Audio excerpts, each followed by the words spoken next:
A thin uniform of length 2 meter, cross section area A and density D is rotating about an axis passing through the center and perpendicular to its length. यानी कि एक thin road है, ये कहना चाह रहा है यहाँ पे, इस लैंग्वेज से पता लग रहा है ये मिसिंग हो है. Thin rod uniform of length 2 metre, इसकी जो लेंथ है वो 2 मीटर है.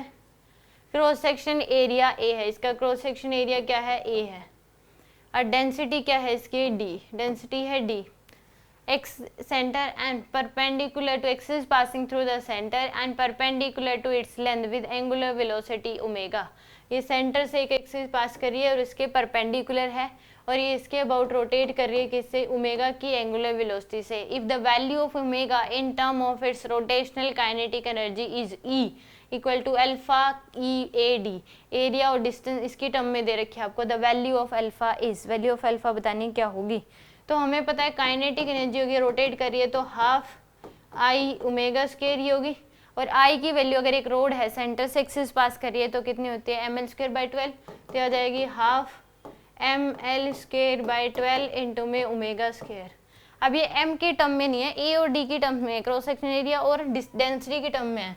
तो जो डेंसिटी होती है वो क्या होती है, मास बाय वॉल्यूम, तो m आ जाएगा डेंसिटी इंटू में वॉल्यूम. तो डेंसिटी है d, वॉल्यूम अगर एक रोड का लिखना है तो cross section area into length लिखते हैं. क्रॉस सेक्शन एरिया इंटू क्या लिख दो, लेंथ. ये मान लो इसका वॉल्यूम लिख रहा है तो इसकी length into cross section area volume आ जाएगा.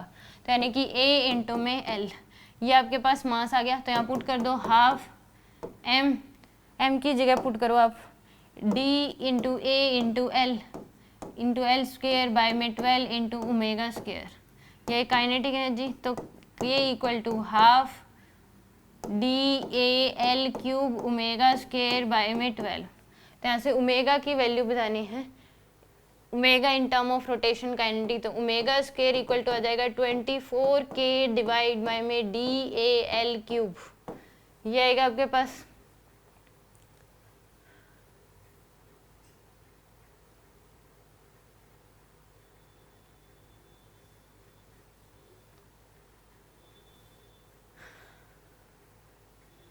तो ओमेगा की वैल्यू आ जाएगी अंडर रूट 24K डिवाइड, यानी कि E बोल रखा है तो इसको E बोल दो, डिवाइड बाय में DAL क्यूब. तो यहाँ से ओमेगा की जो वैल्यू है यहाँ पे पुट कर दो, L की वैल्यू 2 दे रखी है इसने, तो यहाँ पे omega equal to under root 24 into E divide by DAL की वैल्यू 2 का क्यूब करोगे तो 8, तो आ जाएगा 3. तो ओमेगा की वैल्यू आ जाएगी अंडर रूट 3E बाय में DA के बराबर. तो यहाँ पे अल्फा की वैल्यू कितनी है, 3 के बराबर है. अल्फा की वैल्यू क्या आ गई, 3 के बराबर.